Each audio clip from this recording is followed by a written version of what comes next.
ஓம் Saravanabhava channel வாயிலாக உங்களை சந்திப்பதில் பெருமகிழ்ச்சி அடைகிறேன். இன்றைய பதிவு 5 கிரகங்கள் இணைவு, அதாவது காலச்சக்கரத்தினுடைய 11வது வீடான கும்பமனையில் 5 கிரகங்கள் இணையுது. என்னென்ன கிரகங்கள் அப்படின்னு பார்க்கும் பொழுது ராகு பகவான் இருக்கார், புதன் பகவான், சுக்கிரன், சூரியன், இந்த 4 கிரகங்கள் அங்கே இணைஞ்சிருக்கு. 5வது கிரகமாக செவ்வாய் மாசி மாதம் 11ஆம் தேதி, அதாவது 23/2/2026 அன்று செவ்வாய் பகவானும் அங்கே சேர்றார். அப்போ இந்த 5 கிரகங்கள் இணையும் போது ஏற்படக்கூடிய மாற்றங்கள், பலன்களை டீட்டெயிலாக நம்ம பார்க்க போகிறோம். அதே சமயத்தில் இந்த காலகட்டத்தில் குரு பகவான் வக்ர நிவர்த்தி அடைகிறது. எப்போ ஆகுறார் அப்படின்னா 11/3/2026 குரு பகவான் வக்ர நிவர்த்தி அடைகிறார். அப்போ குரு பகவானுடைய பார்வையில் இந்த 5 கிரகம் இருக்கும்போது ஏற்படக்கூடிய நல்ல விதமான மாற்றங்களை பற்றி பார்க்க போகிறோம். அதே சமயத்தில் இந்த பதிவை முழுவதுமாக பாருங்க. நிச்சயமாக ஏதாவது ஒரு ரூபத்தில் உங்களுக்கு யூஸ்ஃபுல்லாக இருக்குங்கிறதுல மாற்று கருத்து என்பது இல்லை. நம்முடைய சேனலை நீங்கள் ஃபஸ்ட்டு டைம் பார்ப்பவர்கள் என்றால் மறக்காமல் சப்ஸ்கிரைப் பண்ணிக்கிங்க. மகர ராசி அன்பர்களே, 5 கிரகங்கள் இணைவு, அதாவது காலச்சக்கரத்தினுடைய 11வது வீடான கும்பத்தில் 5 கிரகங்கள், அதாவது உங்கள் ராசிக்கு 2ஆம் இடம், அதாவது தனம், குடும்பம், வாக்குஸ்தானத்தில் 5 கிரகங்கள் இணைவு. எந்தெந்த கிரகங்கள் இணைவு? புதன் பகவான், புதனுங்கிறது 6க்குரியவன், கடன், நோய் எதிர்ப்பு, பகையை தரக்கூடியவன், பாக்கியத்தை தரக்கூடிய புதன் பகவான் குடும்பஸ்தானத்தில். சுக்கிரன், உங்களுக்கு ராஜ யோகத்தை தரக்கூடிய சுக்கிரன் 5க்குரியவன், பூர்வ புண்ணியஸ்தானத்தின் அதிபதி, பஞ்சமஸ்தானத்தின் அதிபதி, தொழில் ஸ்தானத்தின் அதிபதியான சுக்கிரன் தனஸ்தானத்தில். சூரிய பகவான் அட்டமாதிபதி, வலிவேதனை கொடுக்கக்கூடிய சூரியன், தன்னம்பிக்கைக்கு காரக கிரகமான சூரியன் தனஸ்தானத்தில், குடும்பஸ்தானத்தில். ராகு அங்கே இருக்கார், 2ஆம் இடத்துல உட்கார்ந்துருக்கார். செவ்வாய் பார்த்தீங்கன்னா இந்த பிப்ரவரி 23ஆம் தேதி 2ஆம் இடத்துல போய் அமர இருக்கிறது. அப்போது இந்த 5 கிரகங்கள் குடும்பஸ்தானத்தில் இருக்கும்போது ஏற்படக்கூடிய பலன்களை பார்க்கும் பொழுது நிச்சயமாக குடும்பத்தில், தனஸ்தானத்தில் நிறைய மாற்றங்களை கொடுக்க காத்து கொண்டு இருக்குன்னு சொல்லலாம். அப்போ குடும்பத்தில் உறுப்பினரை இணைத்து கொள்ளக்கூடிய சந்தர்ப்ப சூழ்நிலைகளை நிச்சயமாக உருவாக்கும். ஒரு புதிய உறவு அப்படிங்கிறது உங்கள் குடும்பத்தில் வரக்கூடிய வாய்ப்புகள் உண்டு. ஒன்று குழந்தை பாக்கியத்தில் வரக்கூடிய அமைப்பாக இருக்கலாம், அல்லது திருமண உறவுகள் மூலமாக உங்கள் குடும்பத்தில் இணைக்கக்கூடிய தன்மைங்கிறது இந்த காலகட்டம் நிச்சயமாக உண்டு. அதில் மாற்று கருத்து இல்லை. பாக்யாதிபதியாக இருக்கக்கூடிய புதன் அங்கு இருக்கார். புத்திசாலித்தனம் மிக்க புதன் அங்கு இருக்கிறதுனால புத்திசாலித்தனமான பேச்சாற்றல் அதிகமாக இருக்கும். சூரியனை போல பேசக்கூடிய தன்மை, அறிவார்ந்த தன்மையோடு பேசக்கூடிய தன்மை, இதெல்லாம் புத்திசாலித்தனம், அறிவாற்றல் இதெல்லாம் இருக்கும். ஆனால் என்ன, சில சமயங்களில் கோபம், ஆக்ரோஷம் வெளிப்படுத்தும். நிதானத்தன்மையை இழந்துவிடும் சில சமயங்களில். ஏன் சொல்கிறேன்னா, 6ஆம் அதிபதியும் 8ஆம் அதிபதியும் அங்கே இணையுது. சூரியனும் செவ்வாய் உஷ்ண கிரகங்களும் அங்கே இருக்கும் பொழுது கொஞ்சம் அந்த பேச்சு கடுமையாக்கிவிடும். அப்போ பேச்சில் மட்டும் கொஞ்சம் நிதானம், அக்கறை ரொம்ப ரொம்ப முக்கியம் மகரத்துக்கு. மற்றபடி தொழில் ரீதியில், உத்தியோக ரீதியில், வியாபார ரீதியில் நுணுக்கங்கள் மேம்படும். தன்னுடைய லாபத்துக்காக, தன்னுடைய தொழிலுக்காக, தன்னுடைய தொழில் அபிவிருத்திக்காக தன்னுடைய பேச்சு அழகாக அற்புதமாக திட்டமிடுதல் இதெல்லாம் நல்லா இருக்கும். சில சமயங்களில் கோபத்தை கொடுக்கும். அந்த கோபத்துக்கு மட்டும் போகக்கூடாது. 9ஆம் அதிபதி 10ஆம் அதிபதி அங்கே இருக்கும் பொழுது என்ன ஆகும்னா, பாக்கியத்துக்காகவும் தொழிலுக்காகவும் உங்கள் எண்ணங்கள், செயல்கள், சிந்தனைகள் அத்தனையும் தொழிலில் ஏதாவது ஒரு வகையில் நான் ஒரு மேம்பாடு அடையணும். ஏன்னா கடந்த ஒரு 7.5 வருடங்களாக சில சமயங்களில் நிறைய அனுபவ பாடங்களை, அந்த 7.5 சனியில் நிறைய அனுபவங்களை இந்த மகரத்துக்கு கொடுத்து கொண்டிருந்ததுன்னு சொல்லலாம்.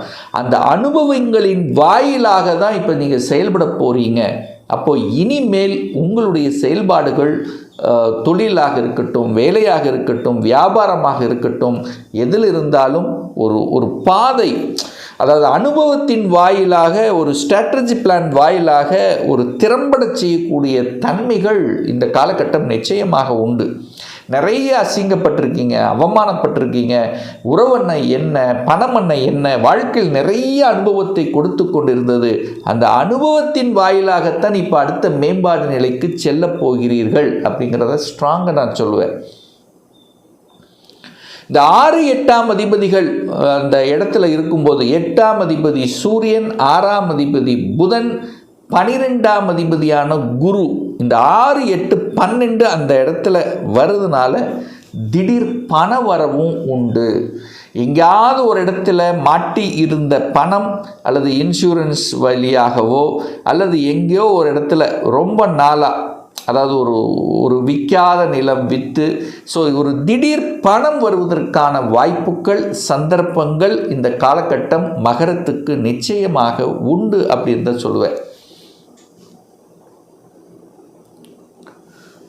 கடன் என்பது கடனை பற்றிய சிந்தனை ஓட்டங்கள் அதிகமாக இருக்கும். கடனை வாங்கணும் அல்லது கடனை அடைக்கணும், தொழிலுக்காக கடனை விரிவுபடுத்தணும். இப்போ கடனை பற்றிய சிந்தனைகள் உங்கள் ஆழ் மனதில் ஓடிட்டே இருக்கும். ஒன்று கடன் அடைக்கிறது அல்லது கடனை வாங்குறது. இது எது செய்தாலும் அது பாசிட்டிவுக்காக செய்யுங்க, தப்பில்லை.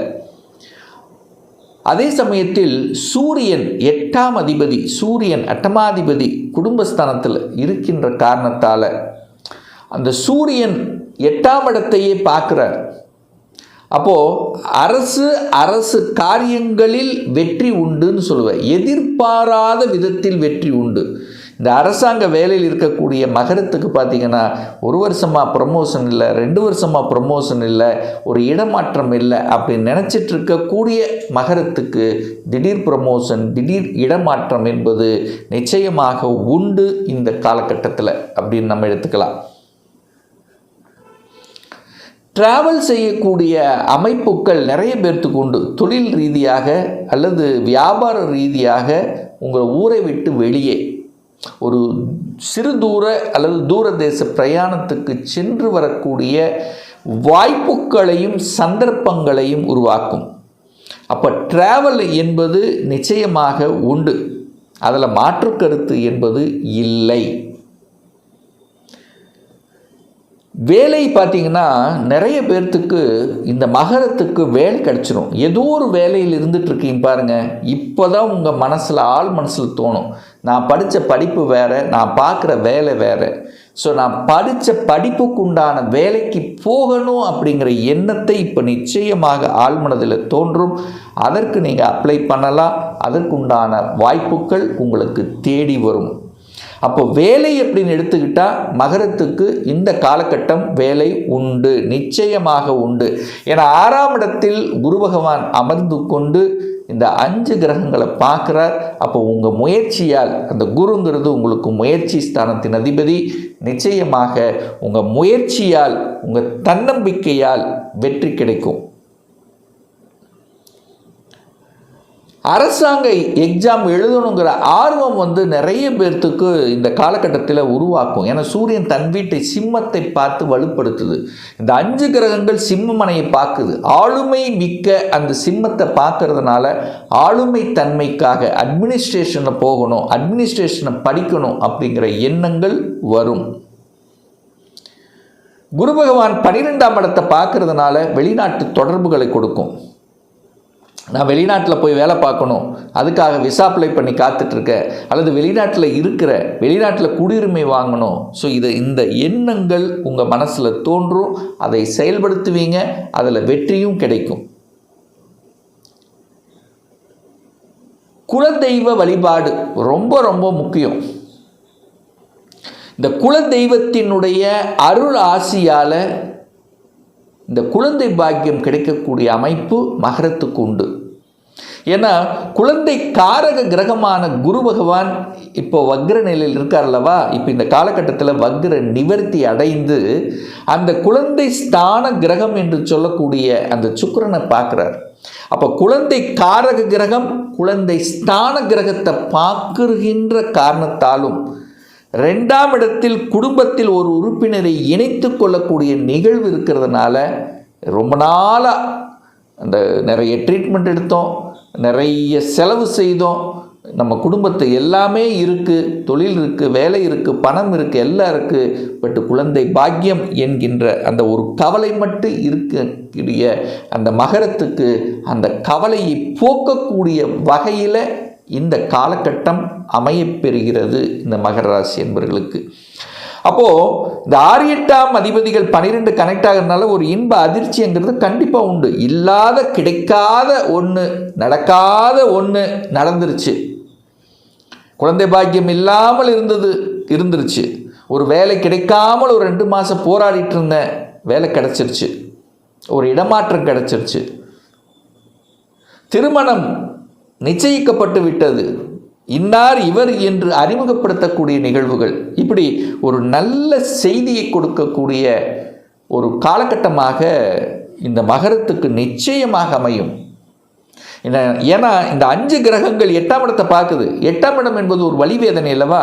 ரொம்ப நாளாக ஒரு வழக்கு இருக்குது சார், ரொம்ப நாளாக ஒரு பிரச்சனை ஓடிட்டு கொண்டிருக்கு, அது தீர்வு கொடுக்கக்கூடிய அமைப்பு உங்கள் முயற்சியால் நிச்சயமாக நடக்கும். அப்போது நல்லது நடக்கக்கூடிய ஒரு காலகட்டமாக இந்த மகரத்துக்கு அமையப்பெறும். இன்னும் ஒரு துல்லிய பலன் வேணும், உங்கள் ஜாதகத்தை பற்றி தெரிஞ்சுக்கணும், ஒரு பர்சனல் கன்சல்டேஷன் எடுத்துக்கணும் என்று விருப்பப்படக்கூடிய அன்பர்கள் டிஸ்பிளே தெரியக்கூடிய நம்பருக்கு வாட்ஸ்அப் மூலியமாகவோ ஃபோன் கால் மூலியமாகவோ தொடர்பு கொண்டு நேரடியாகவோ அல்லது ஆன்லைன் மூலமாகவோ அப்பாயின்மெண்ட் பெற்றுக்கொண்டு கன்சல்டேஷன் எடுத்துக்கலாம்.